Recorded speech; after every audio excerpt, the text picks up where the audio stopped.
How many coaches in your here that you'd say you're totally happy with a player challenging you on your emotional state, or if you're unacceptable, if you're talking too much when it's pre-agreed? How many of you?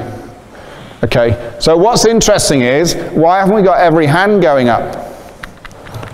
Now, I'm going to delve in now, forgive my directness, but I've got 2 hours right now, so let's stimulate some reflection time. So the people that haven't put your hand up, why haven't you put your hand up? Not all at once now. Okay, so stand up the people that put their hand up, please. Okay. Right, so Stuart, you have a mic and you've stood up. Please go to anybody that is still sat down and ask them the question. There's a whole table here, let's go for this. This table here? Yeah.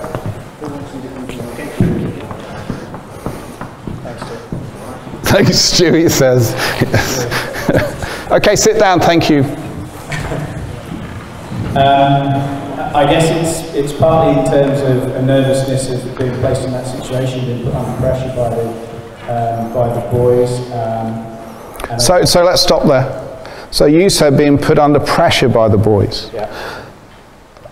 So explain why you think that's being put under pressure. In terms of justifying my own coaching methods, techniques. Yeah, so someone's challenging you on something that you've agreed is unacceptable. Yeah. So you're now unacceptable and you're continuing and you've given them permission to challenge you. Why is that putting you under pressure? It's putting me under pressure on the spot in front of those people that I'm trying to coach. And what would be a great role model in that moment? For me to be in that situation, big mistakes and to move on. And to accept, yeah.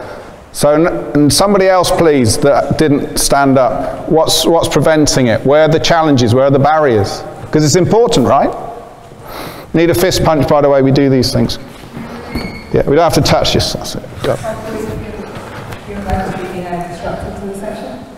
Okay, interesting. So what we're saying is now, coach, would you say, is a massive influencer to the session. The coach is now unacceptable within the behaviours that we agree that unacceptable behaviours have a negative impact on so many people and the session. So if we think of it like that, what would be unacceptable? Not to challenge, right?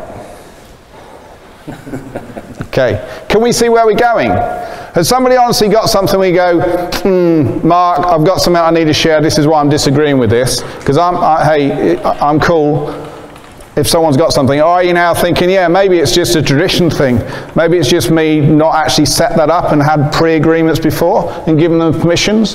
Where would you say, where are you now? Stand up if you're kind of getting it now, even if you're not doing it, you kind of get why the value of that. Okay.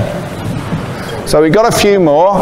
It's great, yeah, okay. Don't be worried if you still want to sit down and think, oh, hang on, I need to be creeping up here.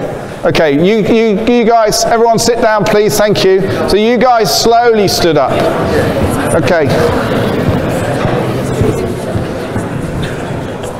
I'm already doing it, so I thought if I was already doing it, I'd just sit down. Oh, so you get it, though?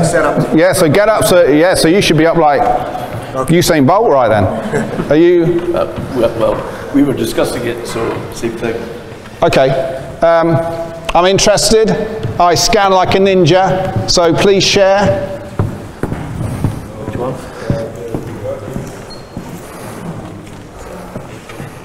Yeah. He knows where he's going. The little. Yeah. So sometimes, it's a little bit disruptive, and sometimes kids have got the wrong idea, and they sort of, a lot of that go on for not really particularly helpful reasons. So if it's pre-agreed, and they're challenging on something that's not pre-agreed, is that acceptable or unacceptable? Put me on the spot now. It would be unacceptable because we haven't pre-agreed it. It's the same as it would be unacceptable for you to challenge them on something that you haven't pre-agreed.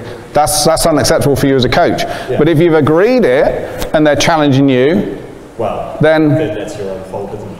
Well, then you have to accept, right? Yeah. So that's not disruptive. It would be disruptive of continuing to allow you to be unacceptable and the things you've already said is unacceptable.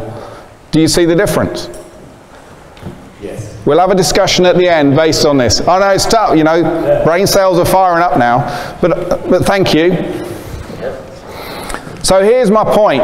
We need to be open as coaches to be able to challenge and reflect openly without thinking someone's picking on me or putting me under pressure. That's why I'm doing this here today in this manner.